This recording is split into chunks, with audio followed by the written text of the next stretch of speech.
Hi everybody, I'm Audrey Moore with Audrey Helps Actors, and this is episode number 24. Looking to score some jobs as an actor. 24, score some more. M-O-O-R-E. So we have today Dani Morales, who is fantastic stylist. She styled me for the publicity run of Godless and is continuing to sort of style me as things pop up.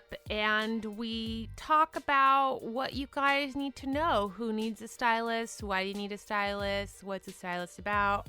I really wish that we would all just be a little bit more educated when it comes to the sort of evolution of our career and have an understanding of what's being asked from us between point A and point B, so that we can be responsible with our time, with our energy, with our money, and be making the best investments possible in our careers day by day, phase by phase. So this is a really great episode. Just a heads up, I do talk a lot about body imaging, body issues, and I know that that's like triggering to a lot of people. And I know that I'm 5'10" and I'm like a size 6, and I talk about, having a quote unquote problematic body. And I just want you to know that I know they don't have like a quote unquote actual problematic body.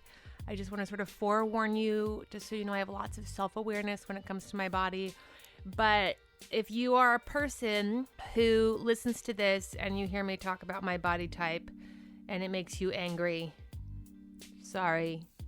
And I want you to really understand and consider that what we talk about in this is so true, that everyone and everybody is going to have certain fit issues, no matter what size you are, no matter what height you are, no matter what weight you are.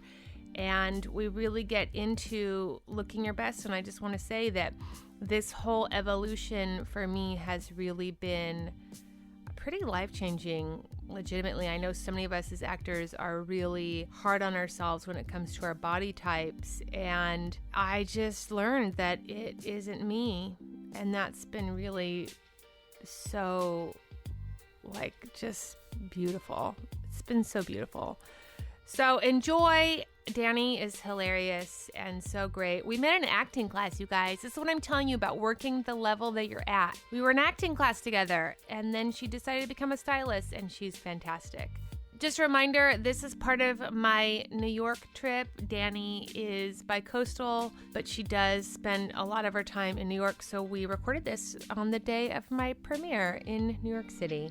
I also wanted to give a shout out to some listener reviews. This is really great. Mr. Smiley's Butt, Ari F85, So Next Judsons, Emily Kester, and D-Man27. Thanks, guys. I know you guys, some of your reviews disappear. Here is my theory about those of you who write reviews and then they don't ever show up. If you write a really long review, I think it doesn't get posted.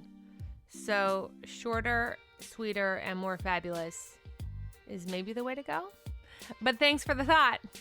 It's the thought that counts. Also, write another one review. Okay, thanks.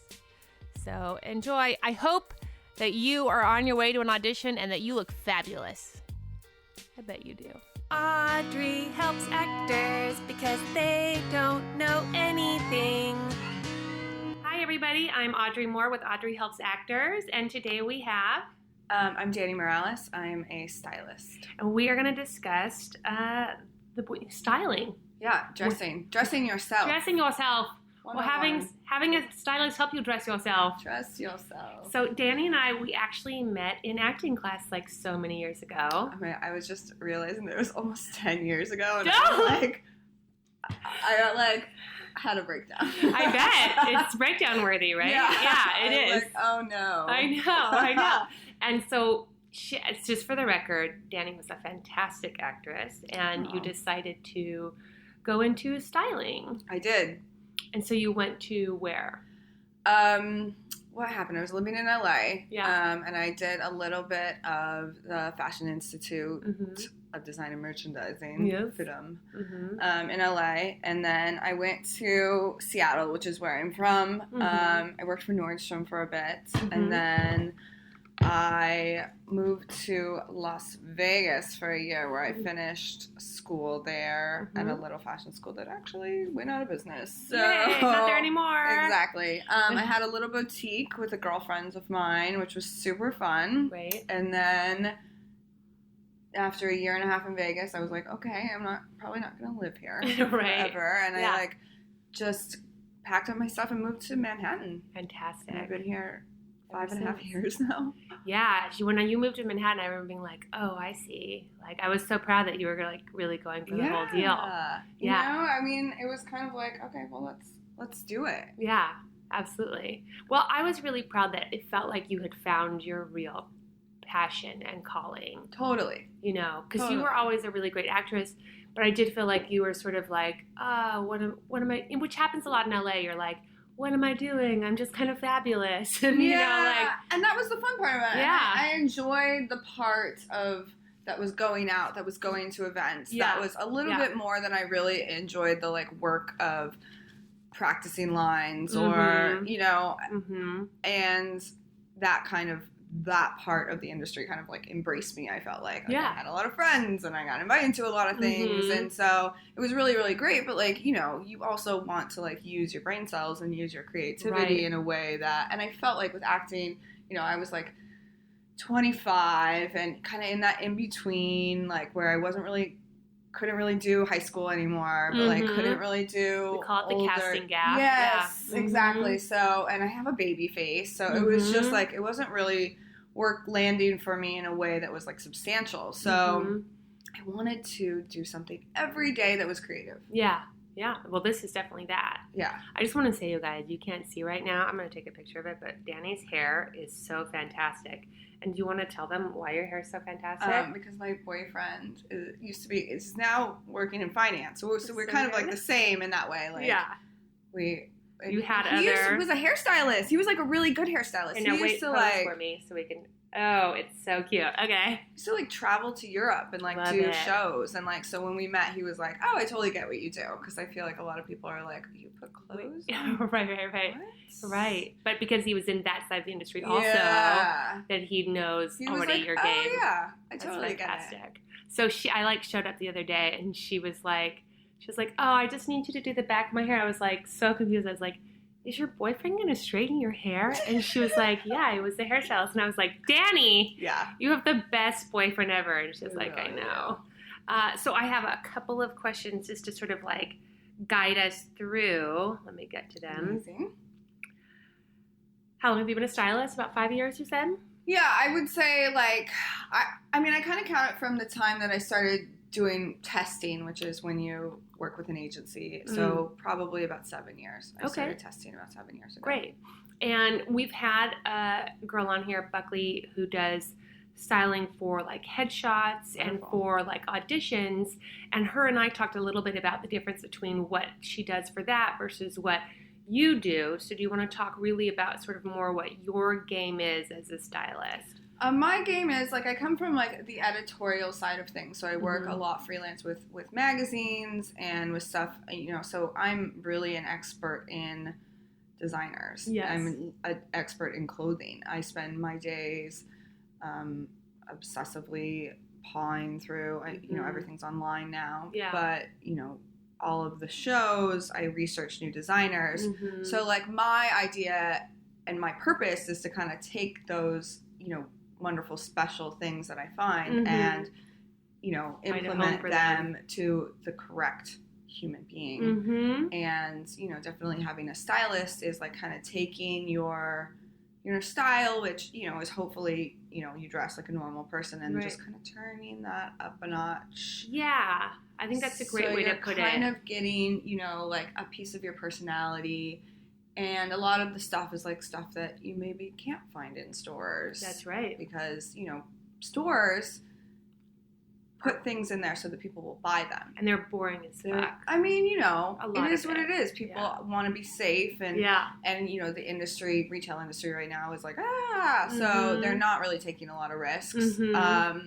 So it's hard. It's really, really hard to develop personal style, I feel like, right now. Like, I agree. Unless you are going into vintage or doing what I'm doing, which is just, obsessively looking for those pieces that kind of like really, really turn up the volume on your expression, right? Yeah, on the expression of what you're wearing. And, obviously going into that, there's a appropriateness and a venue for, you find a great dress and you're like, okay, what's the appropriate venue for that? Right. And what's the appropriate human for that? And what's the appropriate, there's a lot of other factors. Yeah.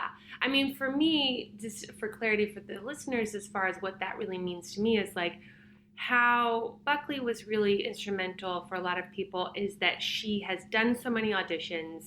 She knows what casting is looking for, and they're not looking for you to be fabulous for auditions. Like, they want you, unless your casting is fabulous, they want you to be like the boring doctor, or they want you to be like the sweet mom. And even then, if they want you to be fabulous, it's like put on a boa. They don't want you to want like real show fabulous. up in like couture. It's so and, like, true. not be able to move. Because it confuses them. Like I've noticed, like there's like what is fabulous for like a commercial casting or like a casting in television, and it's actually still pretty simple. Yeah. Because like real fabulous is like a lot. Well, I do commercial styling as well. So like when I'm working with an advertising agency and we're looking at the span of America and what America thinks is fabulous, they want to narrow in on that within 5 seconds. Yes, that's right. Yeah. So you don't want because you don't have time to like you don't want explain someone it all in Minnesota to be sitting there and being like, "What is the that's dress?" weird." Yeah, exactly. No confusing Minnesota. That's right.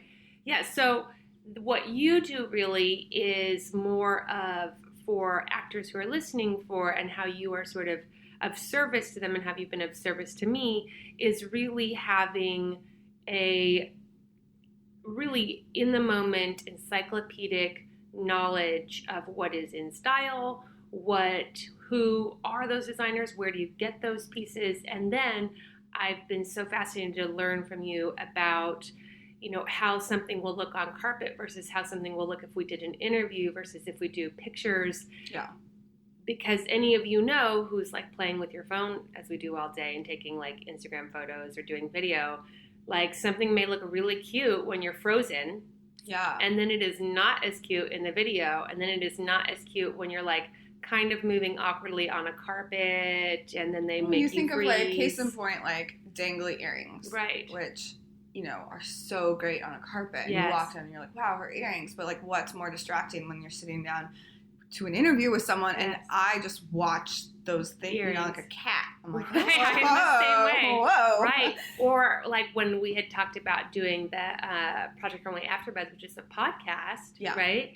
Like the kind of jewelry, I can wear that because we're dealing with microphones and things like that. And we wanted to be like bangles and earrings and the whole thing. Yeah. But when you're doing like a microphone, that's a whole other thing. And then we discovered I had to wear like the giant headphones. So it was totally just different. Like we went to frilly top and it was great. Yes. You look so cute. I did look so cute. So what point do you feel like for actors, can you tell them like what your day consists of?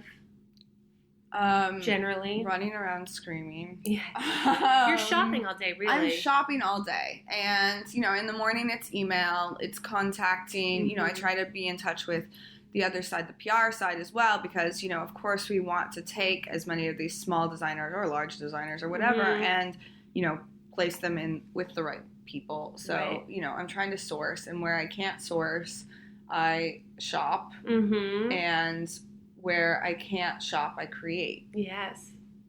It's a lot of work, just so you guys know. When people are like, oh my God, a stylist, they're really expensive. I'm like, right, but you're talking about somebody who has a real specific skill set that they have put their time and money into.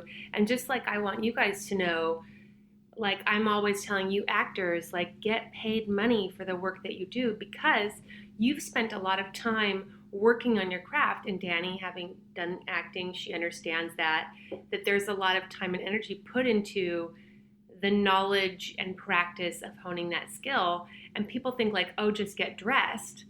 But like it's it's a lot having to do with like sourcing, you know, prepping one event takes me forever, a week, and then there's a wrap out to it as well. Yes. And not just that, but all of your just understanding really of like body type, body shape, what sorts of colors and patterns do what on various mediums, whether it's film in motion or whether it's film like a photograph or any of those sorts of things.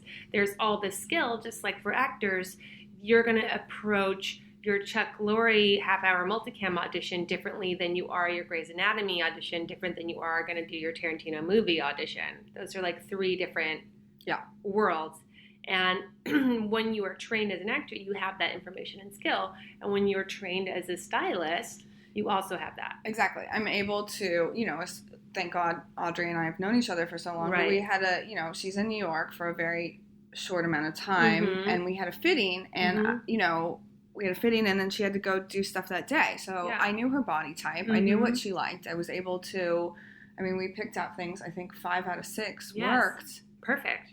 Yeah. And we had, you know, like a whole week of outfits for you within, it was so great. You know, merging the stuff that we've already been working on creating together, and then adding in, you know, some of the pieces that I was able to source. So yes. I mean, that to me is really when people are asking me about what a stylist, why a stylist, and feeling like, well, I could just go buy that. And my thing to people is like, well, just so you know, you're not just paying for the clothes. Like, it's not just the clothes. You're paying for an artistic consultation. That's right. That's really what you're paying for. For somebody who understands how to make you look your best and your body look your best. And not just your body look its best, but your personal style and expression look its most defined. Sure.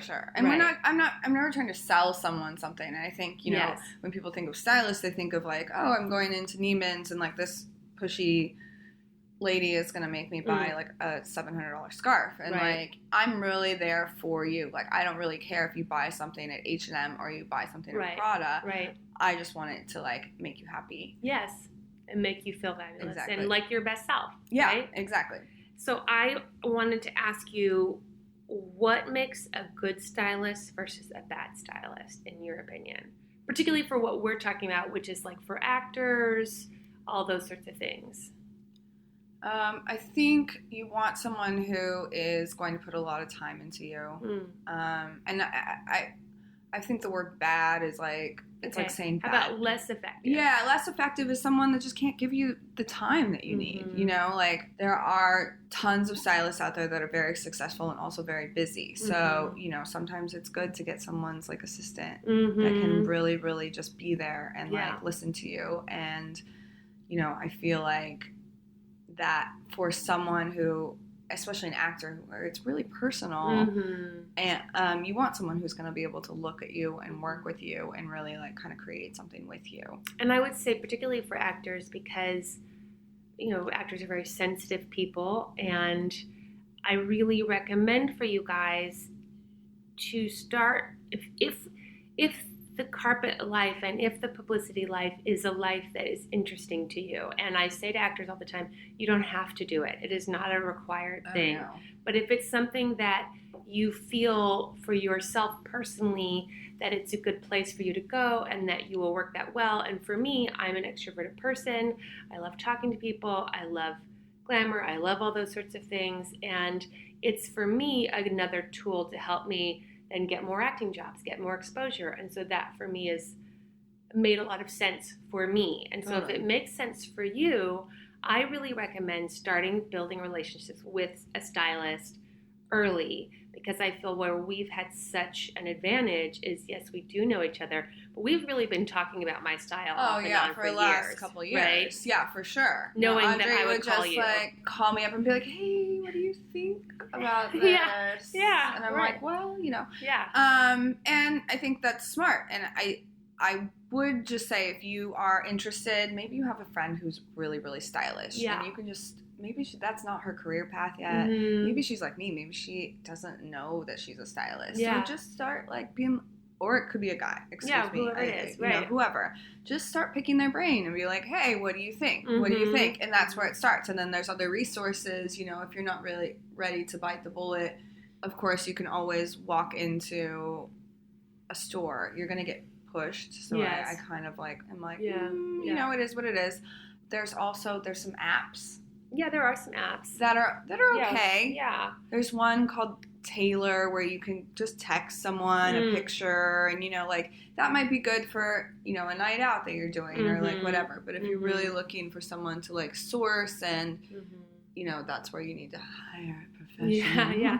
Well, what I would say too is what to me from my experience is the difference between a more effective versus a less effective stylist, and why I always send people to someone professional, because I've always loved style and consider myself to be stylish, but I don't know body types. I just don't know them. And I also... No one does. And I know my body type, and I also know the things I like, but I'm not going to... So the thing that I'm going to be you should wear this is the thing that I would want to wear, but put on you.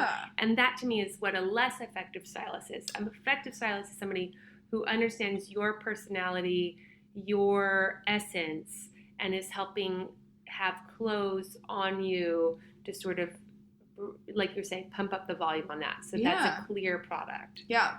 Right. Absolutely. Great. But wait, Dani. Wait. I have to interrupt you. Help me. I need some help. And now it's time for listener questions. I'm so scared. All right, you guys, listener question time. Just so you guys know, you're hammering with listener questions. So just a reminder, I am doing Instagram listener question videos on Instagram. So if I have not answered your question, just take a look at Instagram. I'm trying to post them every day. That's at Audrey Helps Actors at Instagram, Audrey Helps Actors at Instagram. A reminder, if you have a listener question, audreyhelpsactors@gmail.com, audreyhelpsactors@gmail.com. Don't direct message me, don't text me, don't call me. Love you though. Love you. All right. So this one comes from Tara. Tara wants to talk about the social media situation, and I think that Tara was listening to the manager episode wherein my manager talked about giving jobs to people who had a higher social media following over people who had a smaller social media following. And I also want to say that's in direct conflict with what the casting director that we had on said, which was that it doesn't really matter. So just like anything, there's no answer. Good luck. But basically, let me just break it down to you. I know that a lot of people get so heated by the idea of somebody who is unqualified for this job taking your jobs because they have a social media following. Let me first say that if you have a social media following, it's a ton of work. And if you are a person who is mad at somebody for having a social media following and they get acting jobs and you don't, get a social media following. And if you don't, then let that person have that job, because it's a business and it's not fair. I know that you went and you got your degree and you're spending all this money on acting class and you're spending all this time on the craft of acting. And I do believe long term, as a full total career, your craft of acting is the most valuable asset and tool that you can have. But as far as getting you in the room, securing you a few jobs in the beginning, social media following is a trend right now. And if you don't want to participate in social media, don't participate in social media. It's just like when workshops were happening and people would get so upset and they would be like, I'm not going to do workshops because that's pay for play and it's so unfair. And I would say, well, you don't have to do workshops, but then you're not going to get seen. So there you go. And I know that you're an artist, and I know it's unfair. And I know for a lot of you, this social media thing really panics you. But for every person out there that is like, what are your social media numbers? There's somebody out there who's like, I don't want to know that your social media exists. I want you to be a canvas in which I create an art off of. So go find those people. It's fine. Let's let the people who have social media and enjoy social media do social media. And let's let the people who don't have social media and don't want social media not do social media.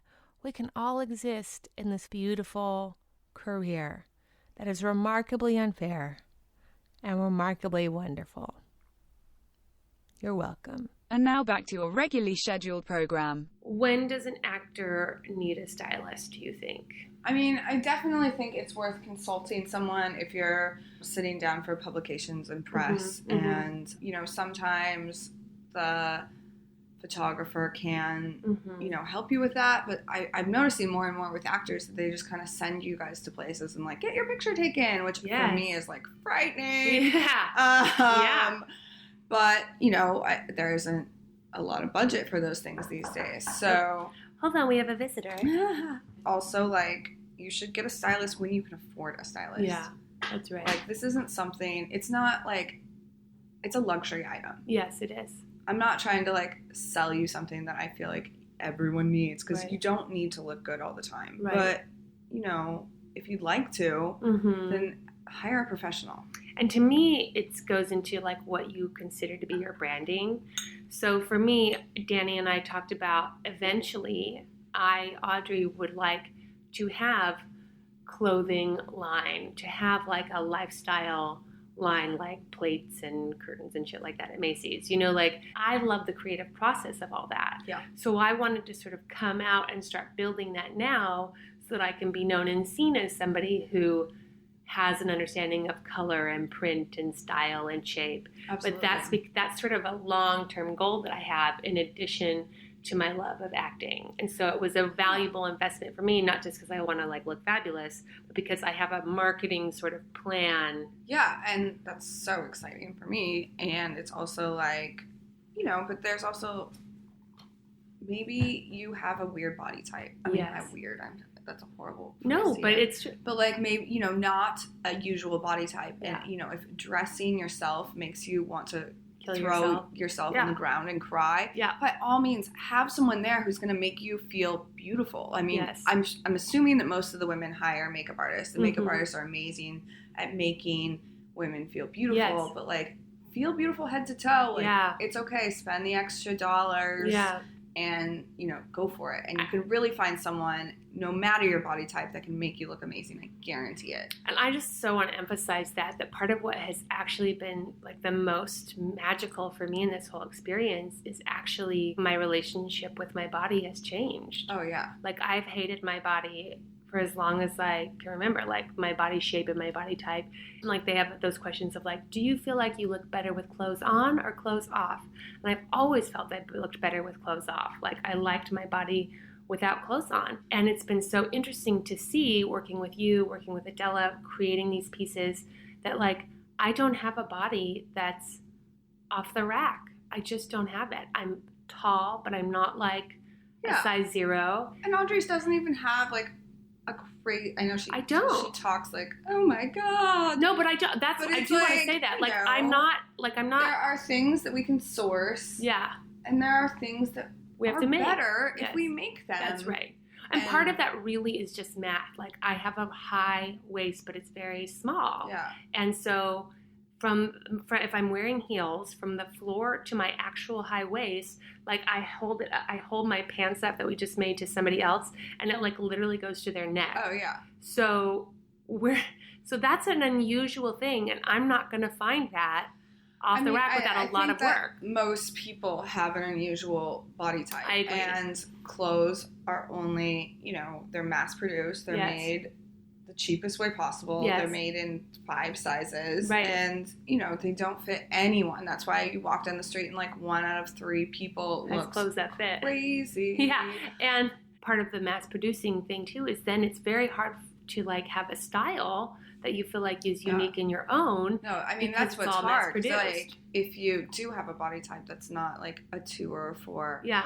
And you want to be creative. It's like, no, Nope. Not only that, I would say what has started to happen in the market is now they're starting to make clothes that is interesting for plus size girls or for models, but for anyone that's in between the plus size and the model, there's still this like, we don't know how to help you guys.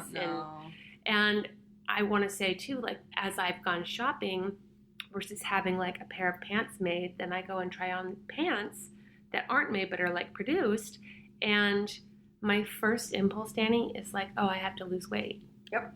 Because the pant doesn't fit me well. Yeah. And instead of it's like, no, this the is pant... always happening. This is always happening to people that are size 2. You know, it you does. go in and you try something on, and like the thing is, clothes are to fit your body. You are not to fit the clothes. Right. You know? If you and could it's say that just one more like, time.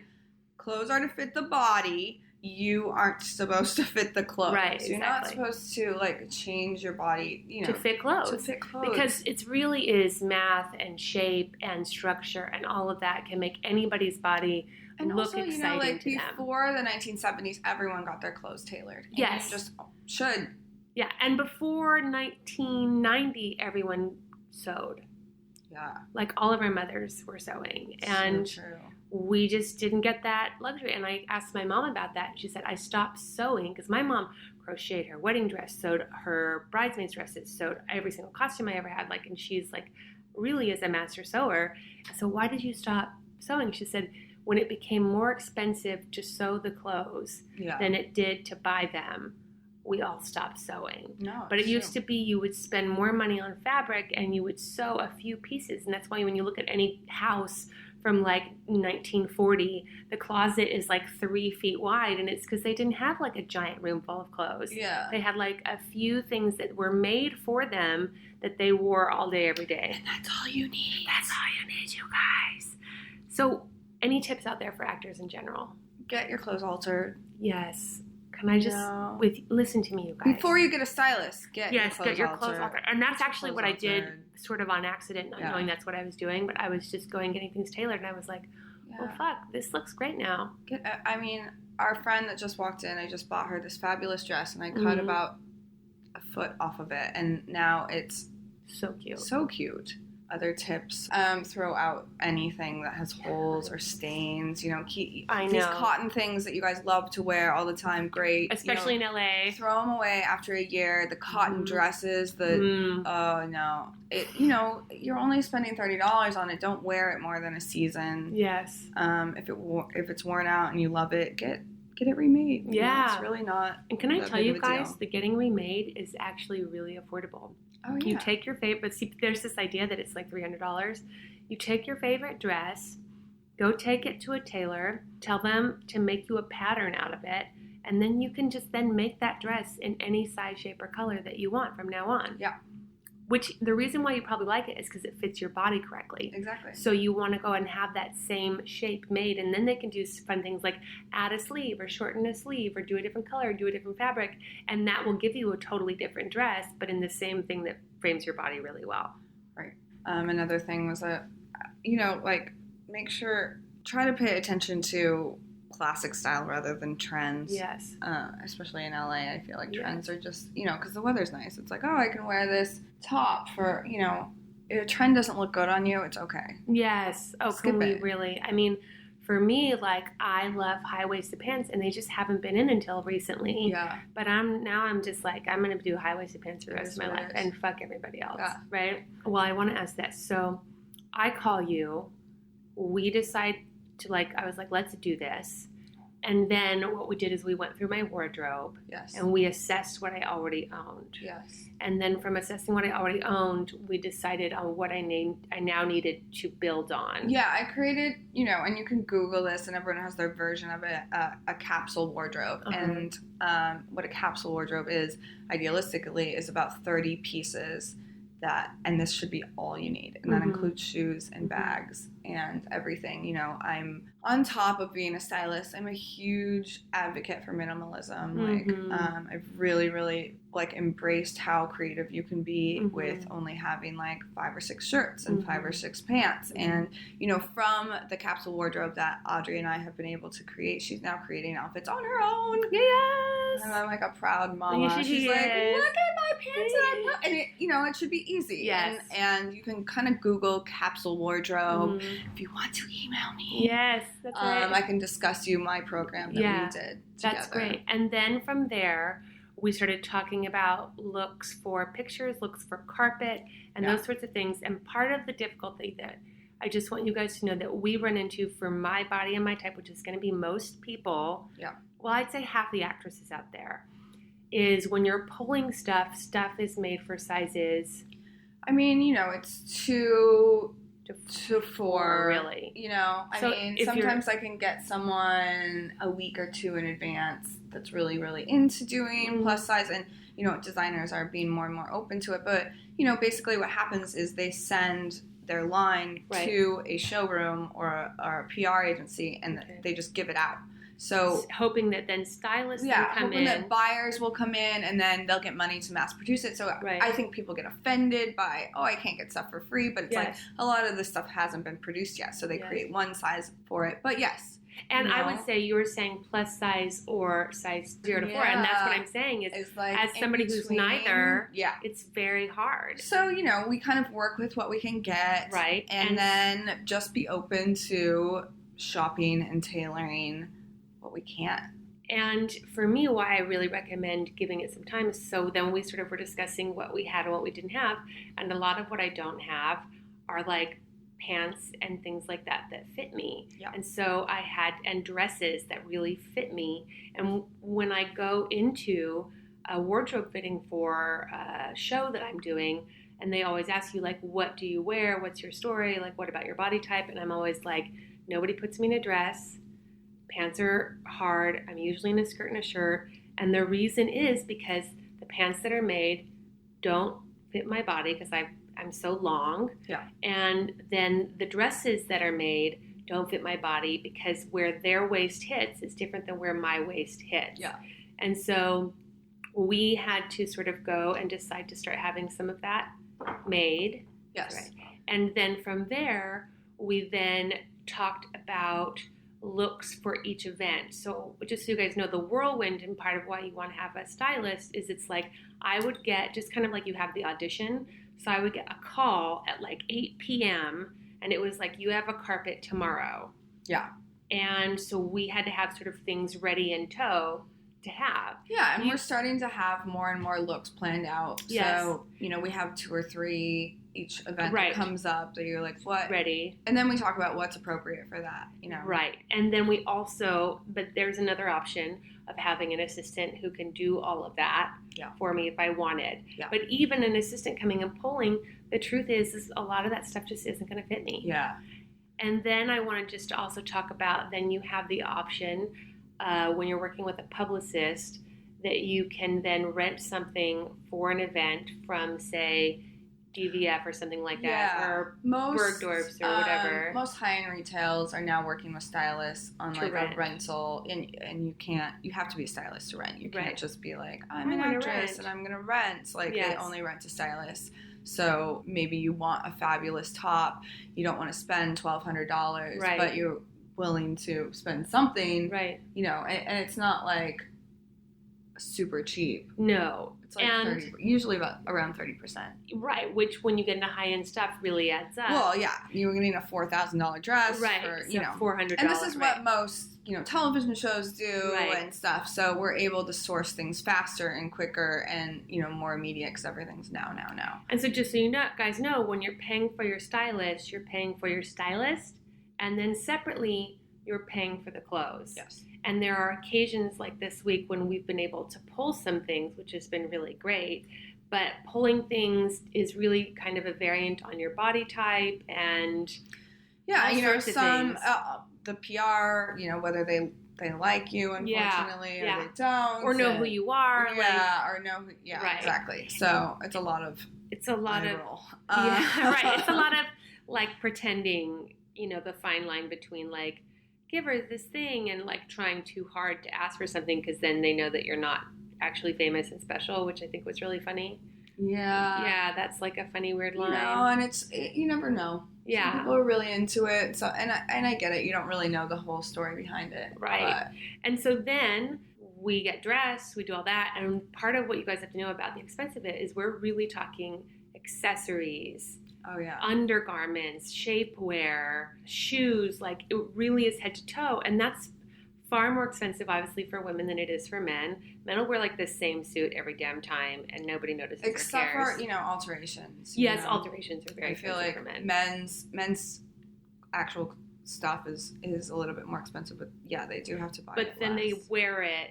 Yeah, I mean, it's starting. Men's fashion is really starting to become a thing. Hopefully. So if you're into that, like, then have that be part of your brand. I think that's really fun. I think it's really, really great. Great. So then we get dressed, we do all that sort of stuff, and part of what's been really helpful for me is actually you just are aware of so many shops that I've never even fucking heard of. Oh, yeah. And that's really fun for me because I'm like, who are these? What are these people? And then starting to understand for myself, like, oh, that cut really looks like good on me. Those designers, that brand, that label, outside of what I've been doing for so long, which is just buying audition clothes and really switching from being audition clothes minded to style sense minded, which has been really fun and also jarring to sort of transition back into like having a personal style over like, I just need another button down in a different color. Yeah. Yeah. And she was like, can we talk about all your audition clothes? And I'm like, yes.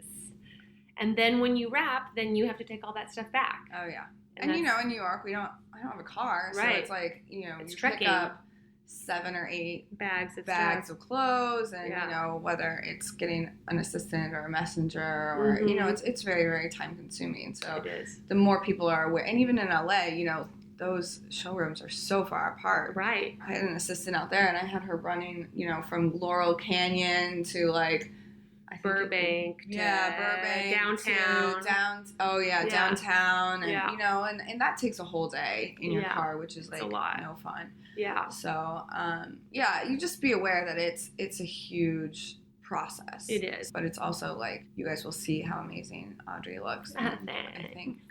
Well, everyone has been just like dying for all the stuff that we've been wearing, especially all the stuff this week that we've really been pulling together. But what I want to say about that is that really is because you understand my style. Yes. And we've known each other long enough that is like you've gotten it for a long time, and we've gotten clearer and like I'm pretty good, and if I'm not good at reading someone's style, then I'm okay with them telling me no. But I'm pretty good at being like, oh, I feel like this person would be friends with this designer, But, especially with Audrey, and it's been fun being able to, like, kind of explore different things that you didn't expect. It's been super fun for me because I'm like, because you have, like, the things that you feel like look good on your body, and for a lot of actresses, we're just, like, make my body look good.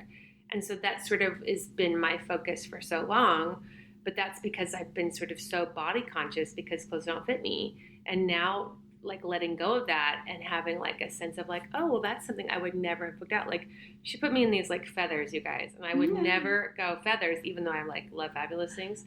And she put me in feathers, and I was like, yes, to all of these feathers. And it was for an event I went to, and there were photos there and all that sort of stuff, and it photographed wonderfully and really made like a statement, and a statement that is in alignment still with me. Yeah. Which is the most important. And it didn't part. look like a costume. It didn't look like a costume. It just looked sort of fabulous. Yeah. It did. But wait, Dani. Wait. I have to interrupt you. We interrupt your regularly scheduled program to bring you shit you didn't know about your union.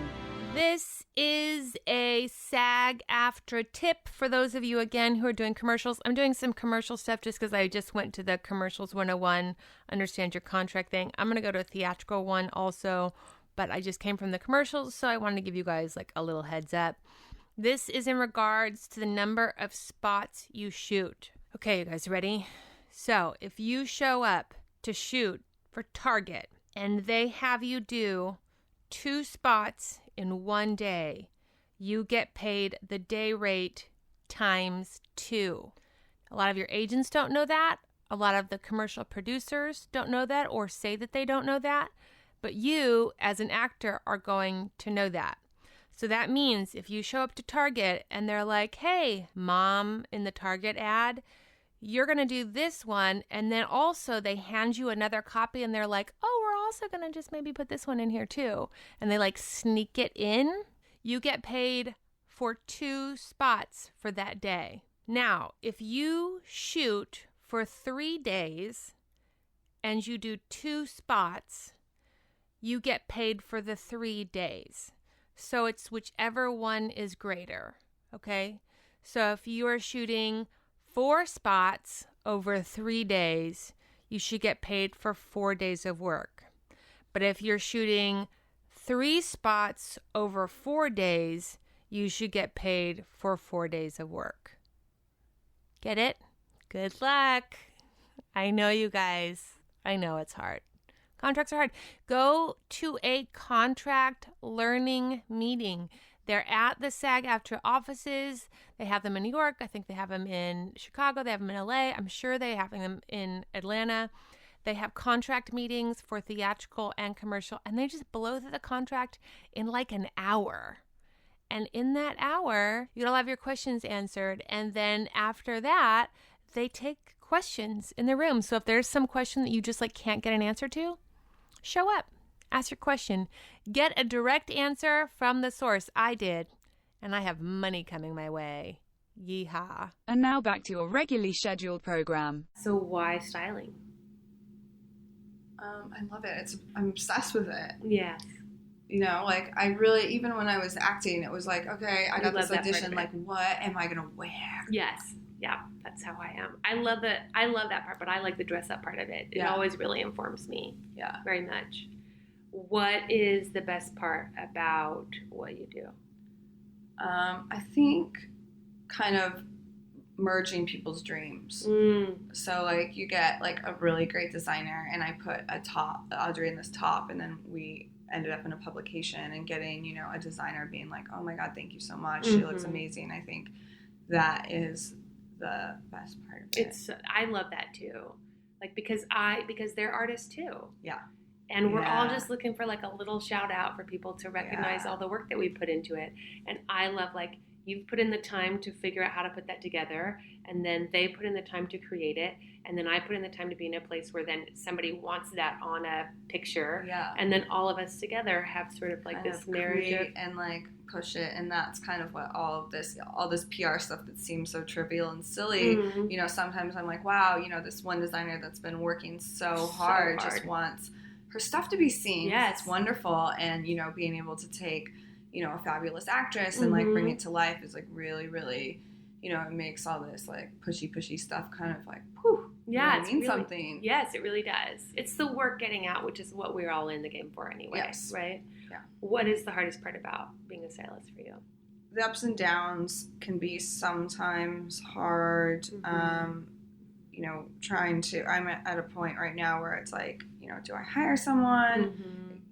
Trying to be 10 people at once, I think, is the hardest part. Well, similarly to actors, I mean, you're a freelance. Yeah. So you have waves of like slammed and then waves of dead. There's sometimes I'll be doing 3 jobs at once. There's sometimes there'll be 2 weeks where I'm like, is anyone ever going to hire me again? Yep. So that is kind of, you know, and then just being like okay with that. Yeah, and similarly to when we had the episode with the casting director, you guys, and the casting director, to me, I wanted you guys to understand like what their job is so that you have like some compassion and some appreciation for all of that hard work. And I want the same understanding when it comes to a stylist, so that they're really working their ass off for you. And and just like you, they have times that are slow and scary, and then they have times that are slammed and busy. And just like when you get tons of auditions out of nowhere, and you just want people to be a little compassionate and understanding about the fact that you're really slammed, have that same sort of compassion and understanding for the fellow artist called your stylist that you're working with. No, and, you know, hopefully you're working with someone who just isn't slacking off anyway. No, I mean, I think there's been times where I'm like, Audrey will call me and I'm like, look, I'm in Hawaii. Right. I've been working for 19 hours. Yeah. Like, I'll get back to you. But also, I'm always like with you, like, hey, no, don't respond to this. I'm always like, hey, have this like You know, Yeah. I call her all the time, and I I'm love like, that, you know, because sometimes at 2 a.m. I'll start thinking about you, or I'll see something that I think about you at 2 a.m. Yeah, woo, girl. Or I'll see something that I'm like, that's so you, and I know Yes. we can just have this like open dialogue about it. Yes. Which is really wonderful. What do you wish somebody had told you or managed to get you to understand when you were just a wee babe? Oh my God, so many things. That it's gonna be okay. It's gonna be okay, you guys. It's gonna be okay. Yeah, I think that's right. especially, you know, for, I don't know about men, but for women in our 20s, that was like, figure it out by the time that you're 25, 25. And, you know, like, it's gonna be okay. Just keep working. Yes, that's right. And what is your biggest struggle right now, personally or professionally? My life's so good right now. It is so good. He did her hair today, you guys. I know, So it's so hard to even say that. I mean, you know, like, I live far away from my family, and we had some health problems this year, so that was kind of hard. Yes. And then, you know, having friends and having a career is, like, hard. It's hard. Yeah, it is. You It's know? a lot. I always feel like I have to see my friends. It's like, You know, even with a, you know, fabulous boyfriend and, like, a fabulous career, like, you're lonely. yeah, no, you do. Yeah. Some other people that see you in the way. Yeah, absolutely. Social media plug? Oh, Dani Morales Style. That is my Instagram. Great. You can find me on Twitter, which I don't use, at DaniFufu. And you are in New York based, but you do work with people in LA. Yeah, I lived in LA for 7 years. I have assistants out there. So if you are in LA and you'd like a consultation, like I'm in and out, I can also hook you up with someone. Yes. Or, you know, we can work together long distance if you're Remotely. open to that as well. Then I end with mildly interesting. This can be anything that you like, read, a designer maybe you want people to check out, or a publication. I have a girlfriend who has a really fabulous magazine, and they did a feature on me called Atlas, and it's like emerging photographers and stylists. Oh, that's great. And so if you're looking to work with someone that's new, I just follow their Instagram and, like, you know, find someone that you love and, you know, kind of look that out. I like working with people and we all sort of become together. Yeah, you know, I mean, and just because you're emerging does not mean that you don't know what you're doing. That's exactly. Well, just think of all the actors out there that aren't famous, that are so incredible. And I think as an artist, you start to, like, make money when it's, like, easy for you, when you're like, oh, I've done this, like, a million times. Exactly. You know, it's finally someone's like, will you please? And you're like, I just want to be the next step. Yeah, every time. Yeah. Well, Dani, this has been so helpful. Yay. Do you have anything else you want to say to them? I want to say, look your best, but you don't have to. Yeah. Like, that's not really, like, a thing. That's, like, an imaginary not thing like that someone's like, lives. You have to look, like, good all the time. Right. I think that's so stupid. Exhausting. And ridiculous. Yeah, I agree. But it is fun, and it feels good. So, you know, there is that option for you. And what I say to people about style, which is like a Stacey London quote, oh yeah, my queen, is she said, everything's a choice. And so when you're choosing not to be a person who's interested in style, that is your style. Yeah. And people don't realize it. They're like, well, I just like bow out. And I'm like, great, well, bow out. But if you're going to do that, know that then the image that you're then saying to people is, I don't care about my style. Yeah. Which here nor there. Which says is fine, something about but you. like, honestly, like, you're still saying it. That's what I'm trying to communicate, is that if you're bowing out, just like you guys know when I had Brittany on, I said the same thing to her. I was like, listen, I'm like worried about your wardrobe. You're going to do all these premieres. And I said, and you can do none of it, but I just want it to be a choice either way. And she was like, I hear you. And so she made the choice to do so. And so I want to end with, when you guys get your show or you get some series or you get some exciting career, I want you, when you're excited about all that money that comes in the beginning, I want you to think about when it premieres, if you want to do publicity, you need to save a sizable portion of that money to put towards a stylist, to put towards a publicist. And you're not just like free and fancy rich, that the money that you're making should go back into the investment of your career if that's something that you're interested in. And if the premiere happens and you just don't have the money anymore because you spent it, then you're maybe going to lose out on some opportunities for some publicity and for some sort of presence, so that people are excited about you and are looking to give you more jobs and more money. This is all marketing. It's all marketing. You know, you think about, like, a third of businesses, a third of the budget of businesses is marketing. Yeah. So like, think of it that way. Yeah. I mean, think about a third of what you make on whatever show you've got should go to your marketing budget. Yeah. Do you have any questions for me? I do. I have. My question is, what is your dream dress to wear to the Oscars? What are you wearing? What are we wearing to the Oscars? What are we wearing to the Oscars? Color. Yeah. For sure. Yeah. My Oscar style icon is Cate Blanchett. Yeah. Like it's always like a work of art.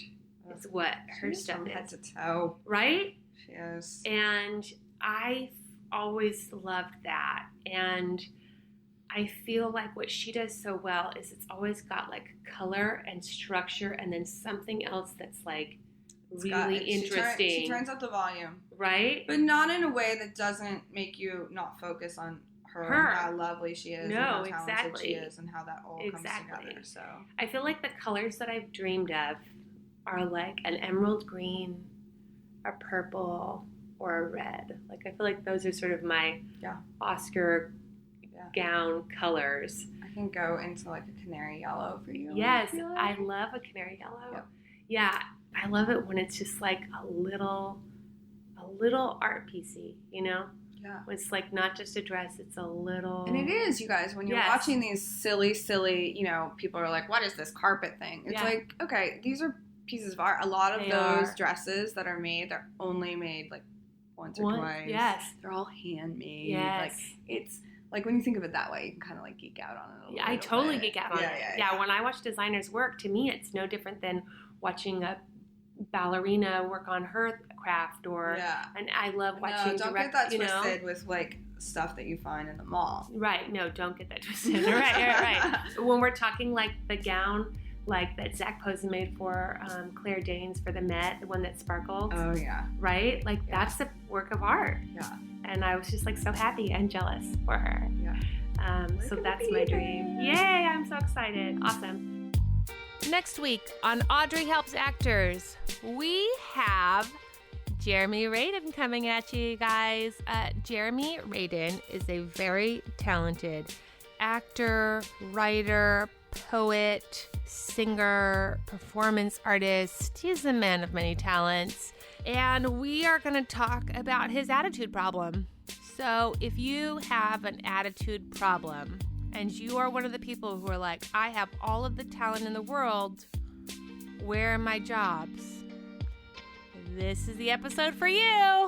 It's going to be really fun though. Jeremy's a good time. And we get into some really personal stuff. So mwahahaha. Special thanks today to Dani Morales. Again, that's Dani Morales Style on Instagram, and she is so fantastic. She is back and forth between Los Angeles and New York, and if you want somebody to begin that collaboration with, I couldn't recommend her more highly. Again, I don't get any kickbacks, you guys. I just love her. So, there you go. Love you, Dani. Since I missed out on the mildly interesting this week, I just wanted to give you guys a little reminder about the Audrey Helps Actors website, audreyhelpsactors.com, audreyhelpsactors.com. It has a recommendations page, and on this recommendations page, I have acting classes, scene study, improv, audition. I have a self-tape kit with links to it that you can go ahead and purchase your own travelable self-tape kit that my friends have purchased. They have traveled to Europe with it, and they have come back to work jobs. I keep everything as affordable as possible. I have a gyno on there. I have dentists on there. These are all people that take SAG health insurance. So if you are looking for anything, accountants, whatever, before you email me, before you text me, just give the website a little look. I keep it running for you so that you can see I put lots of hours into it to help you, my lovely actors, my friends, my comrades, not be lost in the sea of too much options. Here you go. And I don't get kickbacks from any of it. This is all just people I love. This show is produced and edited by Jesse Lumen. Oh, he's so handsome. Special thanks to Thomas Snodgrass for the mic assistance here and there. He's so generous with his mic. It's good to have your sound guy across the street, you guys. And thanks to Aalok Mehta for some help with the theme song. Music this week and every week by Ari De Niro. And most importantly, don't forget your towel.